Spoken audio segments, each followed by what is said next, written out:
ઓમ શાંતિ. આજનો દિવસ હોવા છતાં પણ દરેક બોલે છે કે આજે તો મહાશિવરાત્રિ છે. ખરેખર જોઈએ તો મહારાત્રિ છે. મહારાત્રિ અર્થાત આજ આ વિશ્વની અંદર કે દુનિયાની અંદર ચારો તરફ અજ્ઞાનતાનો અંધકાર છે, વિકારો, બુરાઈઓ અને અવગુણોનો અંધકાર છે.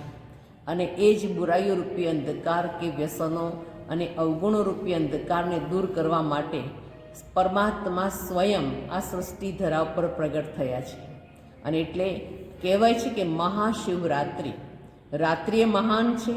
અને એ મહાન રાત્રિ, અંધકારરૂપી રાત્રિ, 12 કલાકની રાત્રિનો પ્રશ્ન નથી, પરંતુ અંધકાર અજ્ઞાનતા રૂપી રાત્રિમાં સ્વયં જ્ઞાન સૂર્ય પરમાત્માએ પ્રગટ થાય છે.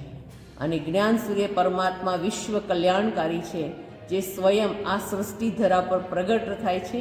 અને એ પરમાત્મા પ્રાગટ્યનું મહત્ત્વ આજ પણ દુનિયામાં આપણે સૌ સમજીએ છીએ.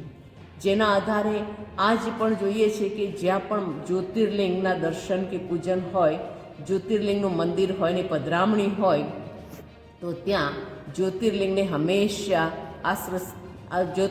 હંમેશા માટે મંદિરના ઘુમ્મટમાંથી ઉતારવામાં આવે છે. કારણ કે પરમાત્મા એક એ છે, સ્વયંભૂ કે સ્વયં પ્રગટ થાય છે. પરમાત્મા મનુષ્યની જેમ જન્મ નથી લેતા, અજન્મા છે, અકર્તા છે, અભોગતા છે. પરંતુ આ સૃષ્ટિના કલ્યાણ માટે કહ્યું છે કે જ્યારે જ્યારે ધર્મની ગ્લાનિ, અત્યાચાર, ભ્રષ્ટાચાર અતિ પર પહોંચે છે, ત્યારે પરમાત્મા એ સ્વયં પ્રગટ થાય છે. એટલે એને શંભુ ભોળાનાથ કહીએ છીએ. હવે એ પરમાત્મા આ સૃષ્ટિ ધરા પર એક સાકાર માધ્યમ પિતાશ્રી બ્રહ્માના તનનો આધાર લઈ અને બ્રહ્મા મુખ દ્વારા બ્રહ્મા જ્ઞાન આપે છે, શ્રેષ્ઠ જ્ઞાન આપે છે, રાજયોગ શીખવે છે કે જેના દ્વારા મનુષ્ય આત્મા એ જ્ઞાન સાંભળે છે, જીવનમાં આચરણમાં લે છે, તો એમના અંદરમાં રહેલા વિકારો, બુરાઈઓ, વ્યસનો, અવગુણો એનાથી મુક્ત થાય છે. એટલે કે અજ્ઞાનતાના અંધકારથી મુક્ત થાય છે. એટલે કહેવાય છે જ્ઞાન સૂર્ય પ્રગટા, અજ્ઞાન અંધેર વિનાશ. તો આ પ્રમાણે પરમાત્મા એ કલ્યાણકારી છે અને મહાન કલ્યાણકારી છે. એટલા માટે એને કહીએ છીએ મહાશિવરાત્રિ.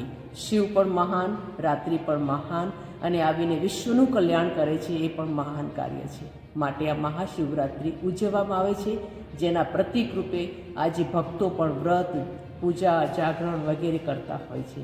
એનું પણ વિશેષ મહત્વ છે. શું નામ આપનું? બ્રહ્માકુમારી રાજયોગિની પ્રેમીલા દીદી.